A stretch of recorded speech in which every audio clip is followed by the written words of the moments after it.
একদা হজরত মুসা আলাইহিসসালাম বাড়ি থেকে বের হয়ে শহর অভিমুখে যাত্রা করলেন। সেই সময়টি ছিল ঠিক দুপুরবেলা, বাহিরে তেমন লোকজন ছিল না এবং চারদিকে ছিল নীরব নিস্তব্ধ। এমনই একটি সময়ে শহরের মেঠোপথ দিয়ে তিনি হেঁটে চলেছেন। হজরত মুসা আলাইহিসসালাম একাকী হাঁটতে হাঁটতে কিছু দূর যাওয়ার পর তিনি দেখতে পেলেন ফেরাউনের মেহমান খানার বাবুর্চি কাবুন এবং সামেরি নামের এক কাঠুরিয়ার মাঝে ভীষণ ঝগড়া চলছে। কাবুন ছিল কিপ্তি বংশীয় আর সামেরি ছিল বনি ইসরায়েল সম্প্রদায়ের লোক। অতএব স্বাভাবিকভাবে কাবুনের সাহস ও মনোবল ছিল খুবই বেশি, পক্ষান্তরে সামেরির অবস্থা ছিল এর বিপরীত, সে ছিল একজন অসহায় কাঠুরে। মুসা আলাইহিসসালাম দেখতে পেলেন ফেরাউনের বাবুর্চি সেই বনি ইসরায়েলের মাথায় একটি কাঠের বোঝা উঠিয়ে দিচ্ছে এবং তাকে সেটি বহন করার জন্য জবরদস্তি করছে। কিন্তু সেই বনি ইসরায়েলের কাঠুরিয়া কাঠের বোঝা বহন করতে বারবার অস্বীকৃতি জানাচ্ছিল, আর এই নিয়েই চলছিল তাদের মাঝে ঝগড়া। বনি ইসরায়েলি ব্যক্তি এতক্ষণ দুর্বল ছিল, কিন্তু সে যখন দেখল হজরত মুসা আলাইহিসসালাম তাদের দিকে এগিয়ে আসছে, তখন সে চিৎকার করে হজরত মুসা আলাইহিসসালামের নিকটে সাহায্য প্রার্থনা করল। অতঃপর মুসা আলাইহিসসালাম সেখানে উপস্থিত হয়ে ফেরাউনের মেহমান খানার বাবুর্চি কাবুনকে বলল, তুমি অন্যায়ভাবে কেন তার মাথায় কাঠের বোঝা চাপিয়ে দিচ্ছ? এটা তো তুমি নিজেই বহন করতে পারো। কিন্তু কাবুন নাছোড় বান্দা, সে বনি ইসরায়েলের কাঠুরিয়ার মাথায় এই কাঠের বোঝা বহন করিয়েই ছাড়বে। এটা নিয়ে হজরত মুসা আলাইহিসসালামের সাথে তার বাগবিতণ্ডা শুরু হয়ে গেল। এক পর্যায়ে হজরত মুসা আলাইহিসসালাম তাকে একটি ঘুষি মারলেন। আল্লাহর মর্জিতে এক ঘুষিতেই সেই বাবুর্চির কেল্লাফাতে হয়ে গেল এবং সে মৃত্যুর দুয়ারে পৌঁছে গেল। ফেরাউনের বাবুর্চিকে হত্যা করার উদ্দেশ্য মুসা আলাইহিসসালামের ছিল না, কিন্তু এমনটি হয়ে যাবে তিনি তাও বুঝতে পারেননি। তখন তিনি ভীত সন্ত্রস্ত হয়ে সেই বনি ইসরায়েলি লোকটিকে বললেন, তুমি তাড়াতাড়ি এখান থেকে চলে যাও, লোকজন এখনও বাহির হয়নি। যদি ফেরাউনের সৈন্যরা এসে দেখতে পারে ফেরাউনের বাবুর্চিকে হত্যা করা হয়েছে, তাহলে আমাদের কারো রক্ষা থাকবে না। এই কথা বলে তারা দুজনেই সেখান থেকে চলে গেল। অতঃপর হজরত মুসা আলাইহিসসালাম আল্লাহর দরবারে এই ভুলের জন্য দোয়া করতে লাগলেন এবং বলতে লাগলেন, হে মাবুদ, আমি তোমার দরবারে বড় অন্যায় করে ফেললাম। আমি তো কেবল চেয়েছিলাম সেই লোকটির সাথে তার ঝগড়া মিটিয়ে দিতে, কিন্তু আমার অনিচ্ছা সত্ত্বেও এমনটি হয়ে গেল। এর জন্য আমি তোমার দরবারে একান্তভাবে ক্ষমা প্রার্থনা করছি। হে মাবুদ, তুমি আমাকে মার্জনা করো, তুমি আমাকে ক্ষমা করো। আল্লাহ রব্বুল আলামিন পবিত্র কুরআনে সূরা আল কাসাসে উল্লেখ করেছেন, তিনি হজরত মুসা আলাইহিসসালামকে এই অপরাধের জন্য ক্ষমা করে দিয়েছিলেন। এর কিছুক্ষণ পর রাজপথে লোকজন বের হয়ে আসলো। পথের উপর তারা এভাবে কাবুনের লাশ পড়ে থাকতে দেখে সঙ্গে সঙ্গে এই সংবাদ ফেরাউনকে জানিয়ে দিল। রাজমহলের বাবুর্চির উপর এইরূপ দুর্ঘটনার সংবাদ শুনে ফেরাউন অত্যন্ত ক্রোধান্বিত হয়ে বলল, তোমরা এখনই অনুসন্ধান করে দেখো কার এতটা দুঃসাহস আমার বাবুর্চিকে হত্যা করে। যে করেই হোক সেই হত্যাকারীকে আমার সামনে উপস্থিত করো, আমি সবার সামনে তাকে সমুচিত শাস্তি দেব। রাজকর্মচারীগণ এবং ফেরাউনের সৈন্যরা এই আদেশ পেয়ে তখনই হত্যাকারীকে অনুসন্ধান করার জন্য বেরিয়ে পড়ল। কিন্তু হাজারো অনুসন্ধান করেও তারা হত্যাকারীর কোনো খোঁজ পেল না। ওদিকে হজরত মুসা আলাইহিসসালাম অত্যন্ত ভীত সন্ত্রস্ত অবস্থায় সেই রাতটি অতিবাহিত করলেন। পরের দিন সকালে আবারও তিনি কোনো একটি কাজে শহর অভিমুখে বেরিয়ে পড়লেন। কিছু দূর পথ চলার পর তিনি দেখতে পেলেন সেই বনি ইসরায়েলি লোকটি রাস্তায় দাঁড়িয়ে অপর এক কিপ্তি লোকের সঙ্গে ঝগড়া করছে। সেই লোকটি যখন হজরত মুসা আলাইহিসসালামকে দেখতে পেল, তখন সে পূর্বের দিনের ন্যায় আবারও তাকে সাহায্যের জন্য ডাক দিল। হজরত মুসা আলাইহিসসালাম বুঝতে পারলেন এই লোকটি একটি ঝগড়াটে লোক, কাজেই তিনি তাদের কাছে গিয়ে সেই বনি ইসরায়েলিকে অত্যন্ত ক্রুদ্ধ কণ্ঠে বললেন, মানুষের সাথে ঝগড়া করা তোমার কি স্বভাব? তুমি তো দেখছি অত্যন্ত ঝগড়াটে লোক। বনি ইসরায়েলি যখন হজরত মুসা আলাইহিসসালামের মুখ থেকে এরকম ক্রোধান্বিত উক্তি শুনল এবং সে যখন দেখতে পেল হজরত মুসা আলাইহিসসালাম তার দিকে এগিয়ে আসছে, তখন সে ভাবল হয়তো মুসা আলাইহিসসালাম আজকে তার উপরই আক্রমণ করবে এবং তাকে হত্যা করে ফেলবে। এ কারণে ভীত সন্ত্রস্ত হয়ে সে বলে ফেলল, হে মুসা, গতকাল তুমি যেভাবে একজন কিপ্তিকে হত্যা করেছিলে, আজকে কি তুমি সেভাবে আমাকেও হত্যা করতে চাও? বনি ইসরায়েলির মুখে এইরূপ কথা শুনে উপস্থিত কিপ্তিগণ তার সাথে ঝগড়া বন্ধ করে তখনই ফেরাউনের দরবারে গিয়ে উপস্থিত হয়ে বলল, জাহাপনা, আজ আমরা কাবুনের হত্যাকারীর সন্ধান পেয়েছি। আর তা কোনো কিপ্তি বংশীয় লোকের কাছে নয়, বরং বনি ইসরায়েল বংশীয় সামেরি নামক এক ব্যক্তির মুখে আমরা শুনলাম আপনার পালক পুত্র মুসা কাবুনকে হত্যা করেছে। ফেরাউন ইতিপূর্বে এমনিতেই হজরত মুসা আলাইহিসসালামের উপর অত্যন্ত ক্রোধান্বিত ছিল। যখন আবার এই খবর জানতে পারল, তখন সে ক্রোধে আরও আগুন হয়ে গেল। ফেরাউন তখন রাজ্যের সৈন্যদের হুকুম দিল, তোমরা যাও, এখনই মূসাকে গ্রেপ্তার করে আমার সামনে উপস্থিত করো। রাজ্যের সৈন্যরা তার এই হুকুম পেয়ে তখনই তারা মূসা আলাইহিস সালামকে অনুসন্ধানের জন্য বেরিয়ে পড়ল। যখন ফেরাউন হজরত মূসা আলাইহিস সালামকে ধরার জন্য চারদিকে সৈন্য পাঠিয়ে দিল, তখন ফেরাউনের দরবারে লুকিয়ে থাকা একজন ইমানদার ব্যক্তি, যার নাম তাফসিরে কুরতুবিতে লেখা হয়েছে হিস্কিল ইবনে সাবুরা, এবং বলা হয়েছে এই লোকটি ছিল ফেরাউনের চাচাতো ভাই। তিনি দ্রুত হজরত মূসা আলাইহিস সালামের নিকটে দৌড়াতে দৌড়াতে আসলেন এবং বললেন, মূসা, তোমাকে গ্রেপ্তার করার জন্য ফেরাউন চারদিকে সৈন্য পাঠিয়ে দিয়েছে। আমি শুনেছি তুমি নাকি তার বাবুর্চিকে হত্যা করেছ, আর এই অপরাধে সে তোমার শিরচ্ছেদ করতে চায়। অতএব আমি তোমাকে বলতে চাই, যত শীঘ্রই সম্ভব তুমি এই দেশ পরিত্যাগ করে অন্য দেশে চলে যাও, যেন কারো সাথে তোমার দেখা সাক্ষাৎ না হয়, এবং ফেরাউন যেন ঘুণাক্ষরেও তোমাকে টের না পায়। যদি তারা তোমাকে ধরতে পারে, তাহলে নিশ্চিত তোমার প্রাণ চলে যাবে। হজরত মূসা আলাইহিস সালাম পূর্ব থেকে আতঙ্কিত এবং ভীত ছিলেন। যখন তিনি এই সংবাদ শুনতে পেলেন, তখন তিনি আরও আতঙ্কিত হয়ে পড়লেন। এরপর কালবিলম্ব না করে এবং পথের কোনো সামানাদি ব্যতি রেখেই মিশর ত্যাগ করে তিনি মাদায়েন অভিমুখে রওনা হলেন। তার মনে শুধু ফেরাউনের নির্দেশের ভয় ছিল না, বরং কিপ্তিদের তরফ থেকেও প্রাণনাশের শঙ্কা ছিল। কেননা কাবুনের হত্যার ব্যাপারে ক্রুদ্ধ কিপ্তিগণ সম্মিলিতভাবে তার উপর অত্যাচার চালাবে, এই ব্যাপারে কোনো সন্দেহ ছিল না। অতঃপর তিনি কারো নিকট কিছু বলা তো দূরের কথা, মাতৃতুল্য বিবি আছিয়ার নিকটেও কিছু বলে যাওয়ার সুযোগ পেলেন না। একা একা তিনি মাদায়ানের উদ্দেশ্যে যাত্রা করলেন। তাফসিরে কুরতুবিতে লেখা আছে, মাদায়ান থেকে মিশরের দূরত্ব ছিল ৮ দিনের পথ। আর এই পথে তিনি একাই বেরিয়ে পড়লেন এবং আল্লাহ রব্বুল আলামিনের দরবারে প্রার্থনা করতে লাগলেন, হে আল্লাহ, আপনি আমাকে সঠিক পথ দেখান। হজরত মূসা আলাইহিস সালাম পথে চলতে চলতে ক্লান্ত হয়ে পড়লেন। তিনি এতটাই ক্লান্ত হয়ে পড়েছিলেন যে তার পায়ের নখগুলি পর্যন্ত খসে গিয়েছিল এবং তার কাছে কোনো খাবার ছিল না। দীর্ঘ ৮ দিন পর্যন্ত তিনি গাছের পাতা খেয়ে জীবিত ছিলেন এবং তিনি এভাবেই একাধারে চলতে লাগলেন মাদায়েনের দিকে। তিনি পথ চিনতে পারছিলেন না। এ সময় আল্লাহ রব্বুল আলামিন হজরত জিব্রাইল আলাইহিস সালামকে আদেশ দিলেন, হে জিব্রাইল, তুমি যাও, আমার নবী মূসাকে তুমি সঠিক পথ দেখিয়ে দাও।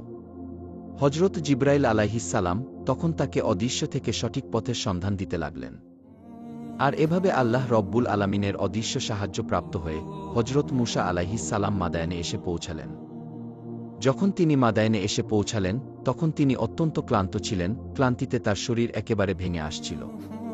তখন তিনি বিশ্রাম গ্রহণের জন্য একটি বৃক্ষের ছায়ায় উপবেশন করেন এবং সেখানেই তিনি বিশ্রাম গ্রহণ করেন। কিছুক্ষণ পরে তিনি দেখতে পেলেন তার অনতিদূরে একটি পানির কূপ রয়েছে এবং অনেকগুলি রাখাল সেই কূপ থেকে পানি উঠিয়ে তাদের বকরি ও মেষগুলিকে পানি পান করাচ্ছে। তিনি আরও দেখলেন তাদের একপাশেই দুটি যুবতী মেয়ে তাদের মেষগুলিকে আগলিয়ে রাখছে, যেন তাদের মেষগুলো অন্যান্য মেষপালের সাথে মিশে যেতে না পারে। তারা অত্যন্ত বিমর্ষ বদনে সেখানে দাঁড়িয়ে রয়েছে। হজরত মূসা আলাইহিস সালাম আরও দেখলেন সেই রাখালগুলি তাদের বকরি ও মেষগুলোকে পানি পান করানোর পরে সেই কূপের মুখটি একটি বড় পাথর দিয়ে ঢেকে রেখে চলে গেল। এই যুবতী মেয়ে দুটি ছিল তৎকালীন নবী হজরত শুয়াইব আলাইহিস সালামের কন্যা।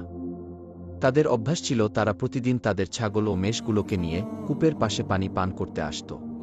যখন সকল রাখালগুলো তাদের মেষ এবং বকরিগুলোকে পানি পান করিয়ে চলে যেত, তখন হজরত শুয়াইব আলাইহিস সালামের দুই কন্যা তাদের অবশিষ্ট পানি তাদের বকরিগুলিকে পান করাতেন। যদি কোনো দিন পানি থাকত, তাহলে তারা তাদের বকরিগুলোকে পানি পান করাতে পারতেন। আর যদি কোনো দিন পানি না থাকত, তাহলে তাদের বকরিগুলো পিপাসার্ত থেকে যেত এবং এই কাজ করতে গিয়ে তাদের প্রতিদিন অনেক বিলম্ব করে বাড়ি ফিরতে হতো। হজরত মূসা আলাইহিস সালাম দূর থেকে এই দৃশ্য দেখে মেয়ে দুটির প্রতি তার দয়া হল। তিনি তাদের কাছে গিয়ে তাদেরকে জিজ্ঞাসা করলেন, তোমরা চুপচাপ এখানে দাঁড়িয়ে আছো কেন? তোমরা কি উদ্দেশ্যে এখানে আগমন করেছ? কন্যা দুটি জবাব দিল, জনাব, আমরা মেয়ে মানুষ, কাজেই পুরুষ মানুষের সাথে হুড়োহুড়ি করে আমরা আমাদের পশুগুলোকে পানি পান করাতে সক্ষম নই। এই পুরুষ রাখালগুলো যখন তাদের পশুগুলোকে পানি পান করিয়ে চলে যায়, তখন আমরা তাদের অবশিষ্ট পানি আমাদের পশুগুলোকে পান করাই। আর আমাদের পিতা অত্যন্ত বৃদ্ধ, তাই তিনি আমাদের পশুগুলোকে পানি পান করাতে আসতে পারেন না। তিনি যদি বৃদ্ধ না হতেন, তাহলে আমাদেরকে এই কষ্ট করতে হতো না। হজরত মূসা আলাইহিস সালাম তাদের এইরূপ কথা শ্রবণ করে বললেন, আমি যদি তোমাদের জন্য এই কূপের পাথর উত্তোলন করে দেই এবং তোমাদের পশুগুলোকে বিশুদ্ধ টাটকা পানি পান করিয়ে দেই, তাহলে তোমরা কি খুশি হবে? কন্যা দুটি হজরত মুসা আলাইহিস সালামের কথা শুনে বললেন, জনাব, কূপের মুখের এই পাথরটি সরাতে অনেক লোকের দরকার হয়, আর আপনি একাই কিভাবে এই পাথরটি সরিয়ে ফেলবেন? এটা তো কোনোভাবেই সম্ভব নয়। তাফসিরে কুরতুবিতে লেখা আছে, সেই কূপের পাথর সরাতে 10 জন লোকের দরকার হতো। হজরত মুসা আলাইহিস সালাম তখন অত্যন্ত ক্ষুধার্ত ছিলেন, কিন্তু তারপরেও তিনি আল্লাহ রব্বুল আলামিনের সাহায্যে অবলীলাক্রমে সেই কূপের মুখ থেকে ভারী পাথরটি সরিয়ে দিলেন। কন্যা দুটি হজরত মুসা আলাইহিস সালামের এরূপ শক্তি দেখে আশ্চর্যান্বিত হয়ে গেল। অতঃপর তারা তাদের বকরিগুলোকে পানি পান করিয়ে দ্রুত তাদের বাড়িতে চলে গেল। আর এদিকে হজরত মুসা আলাইহিস সালাম পুনরায় সেই গাছের ছায়ায় বিশ্রাম করতে লাগলেন। তিনি অত্যন্ত ক্ষুধার্ত ছিলেন, ক্ষুধার কারণে তার পেট পিঠের সাথে লেগে গিয়েছিল, এবং দীর্ঘ 8 দিন পর্যন্ত গাছের পাতা ভক্ষণ করার কারণে তার শরীরের রং হলুদ হয়ে গিয়েছিল। তখন তিনি আল্লাহ রব্বুল আলামিনের কাছে দোয়া করলেন, হে আল্লাহ, আমি আপনার অনুগ্রহের মুখাপেক্ষী হয়ে পড়েছি, আপনি আমাকে সাহায্য করুন। ওলামায়ে কেরামগণ বলেন, হজরত মুসা আলাইহিস সালাম আল্লাহ রব্বুল আলামিনের কাছে এই দোয়ার মাধ্যমে খাবারের প্রার্থনা করেছিলেন, এবং আল্লাহ রব্বুল আলামিন তার এই দোয়া কবুলও করলেন। এদিকে হজরত শুআয়ব আলাইহিস সালামের 2 কন্যা প্রতিদিনের চাইতে আজকে দ্রুত বাড়ি ফিরে আসল। এটা দেখে হজরত শুআয়ব আলাইহিস সালাম তাদেরকে জিজ্ঞাসা করলেন, আজকে তোমরা এত তাড়াতাড়ি কিভাবে বাড়িতে ফিরে আসলে? তখন তার বড় কন্যা উত্তর দিল, আব্বাজান, আজকে এক বিদেশী সক্ষম ও শক্তিশালী নির্ভরযোগ্য যুবক পানির কূপের অদূরে একটি ছায়াদার বৃক্ষের নিচে বিশ্রাম করছিল। সেই যুবক একাই নলকূপের পাথর সরিয়ে আজ আমাদের পশুগুলোকে বিশুদ্ধ টাটকা পানি পান করিয়ে দিয়েছে। আজকে আমাদের কোনো পরিশ্রম করতে হয়নি, তাই আমরা দ্রুত বাড়ি ফিরে আসতে পেরেছি। তখন শুআয়ব আলাইহিস সালাম বললেন, কে এমন বিদেশী যুবক যে তোমাদের সাথে এরূপ মহানুভবতার পরিচয় দিল? আচ্ছা, তোমাদের যে কেউ একজন গিয়ে দেখে আসো, সেই যুবক এখনও সেখানে আছে নাকি চলে গেছে। যদি এখনও সে বসে থাকে, তবে তাকে ডেকে বাড়িতে নিয়ে আসো।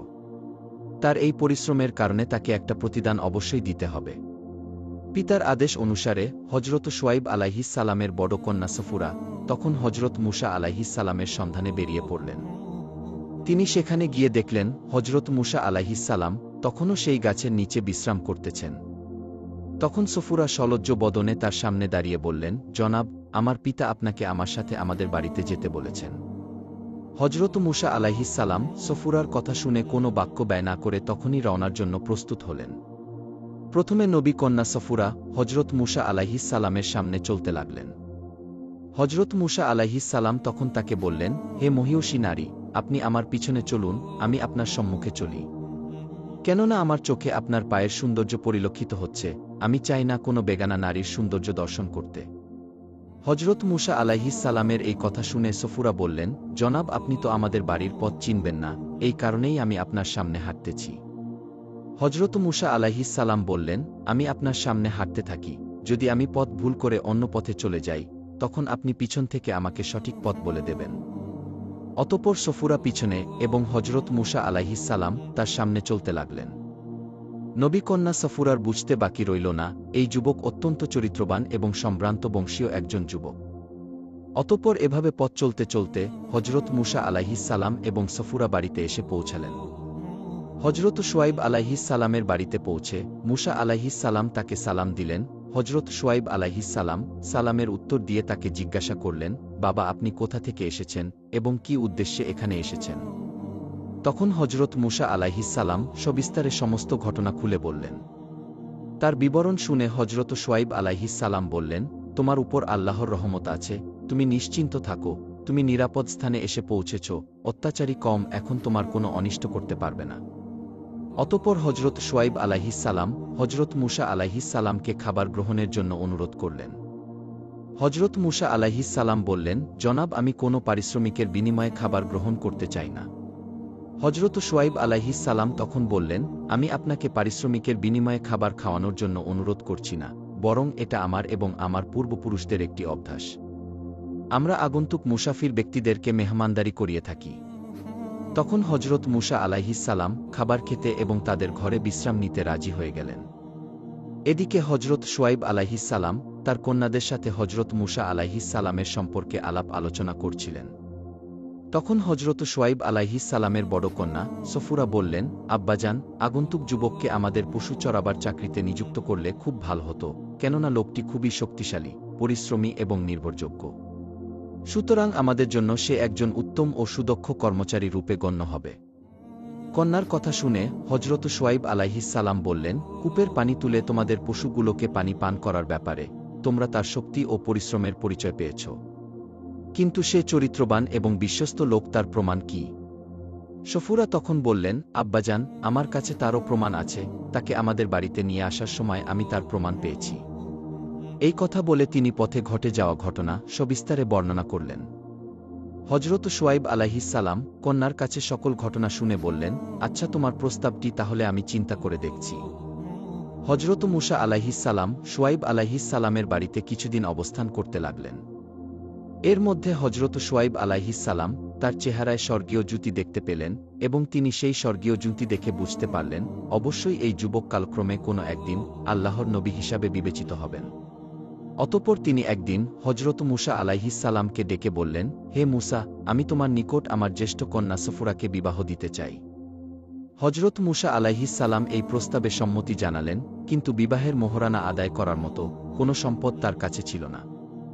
হজরত শুআয়ব আলাইহিস সালাম তখন বললেন, তুমি এক কাজ করো, তুমি একাধারে 8 বছর আমার বাড়িতে চাকরি করো।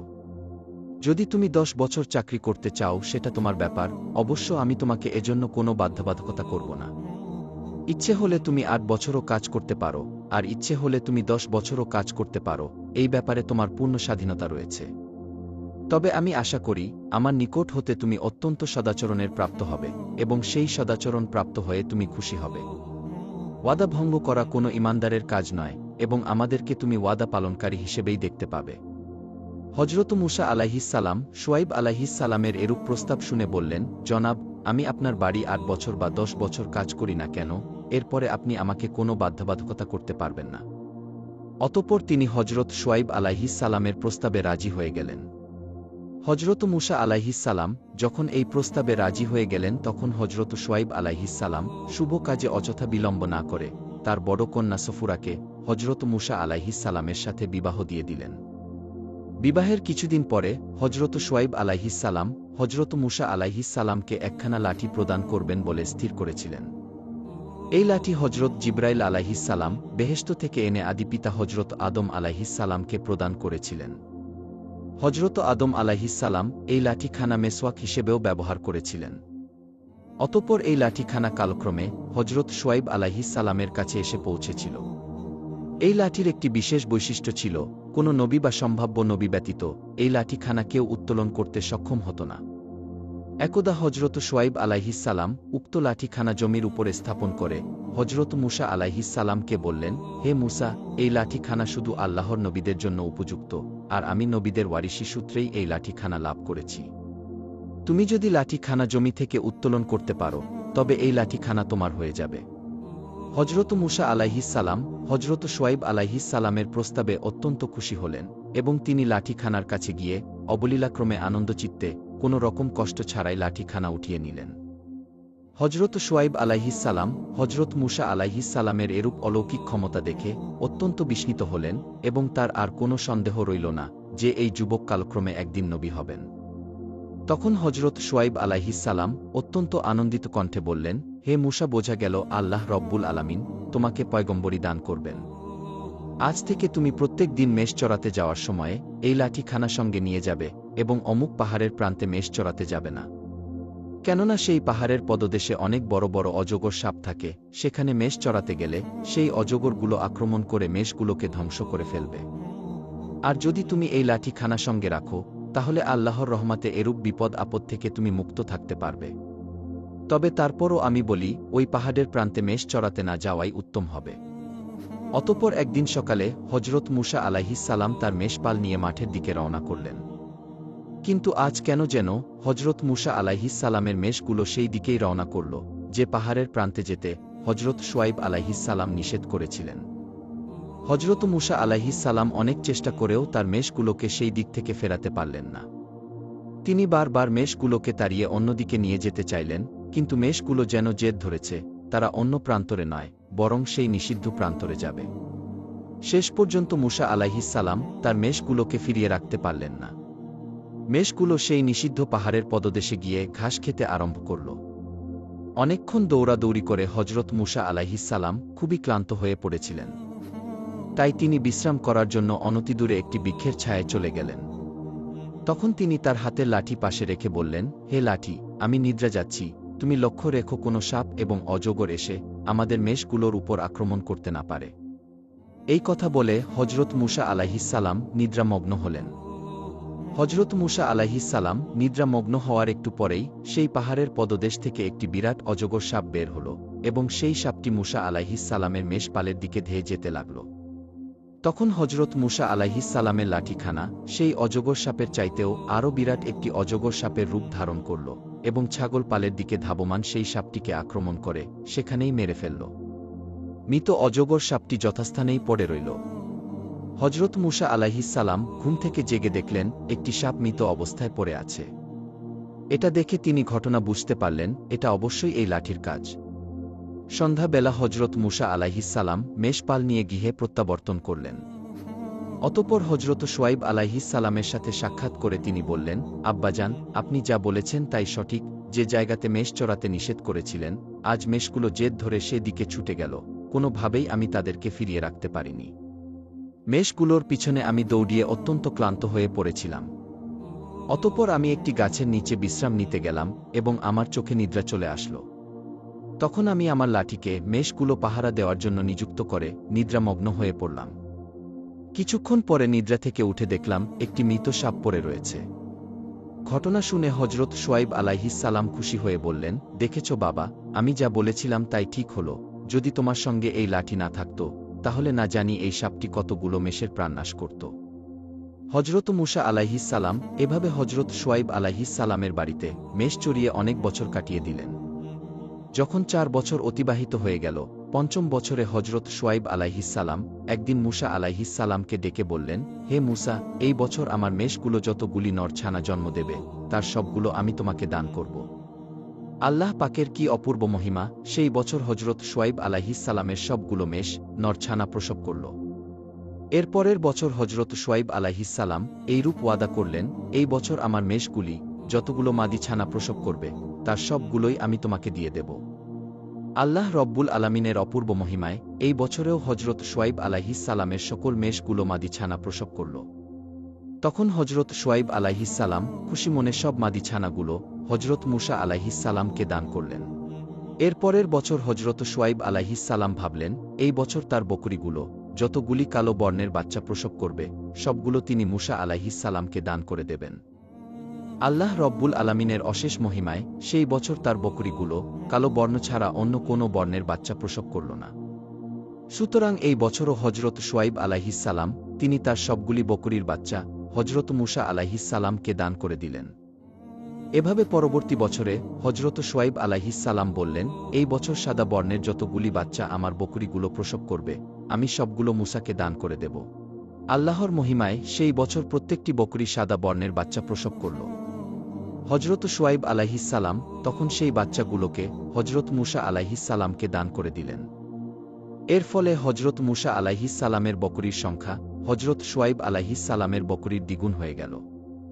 হজরত মুসা আলাইহিসসালাম 8 বছর হজরত শুআয়ব আলাইহিসসালামের অধীনে চাকরি করার পরে তিনি স্বেচ্ছায় আরও 2 বছর মেয়াদ পূর্ণ করলেন। অতঃপর হজরত শুআয়ব আলাইহিসসালাম তাকে বললেন, হে মুসা, তোমার স্ত্রী, পরিবার এবং ধনসম্পদ নিয়ে যেখানে ইচ্ছা সেখানে চলে যেতে পারো। আর যদি তুমি চাও তাহলে আমার এখানে থেকে যেতে পারো, এতে আমার কিছু বলার বা আপত্তি করার নেই। অতঃপর হজরত মুসা আলাইহিসসালাম তার স্ত্রী, পুত্র, পরিবার পরিজন এবং ধনসম্পদ নিয়ে স্বদেশের পানে যাত্রা করার ইচ্ছা করলেন। প্রিয় দর্শক, এটাই ছিল হজরত মুসা আলাইহিসসালামের আশ্চর্যজনক বিবাহের ঘটনা। আল্লাহ রব্বুল আলামিন আমাদেরকে এই ঘটনাটি থেকে পরিপূর্ণ শিক্ষা গ্রহণ করার তৌফিক দান করুন।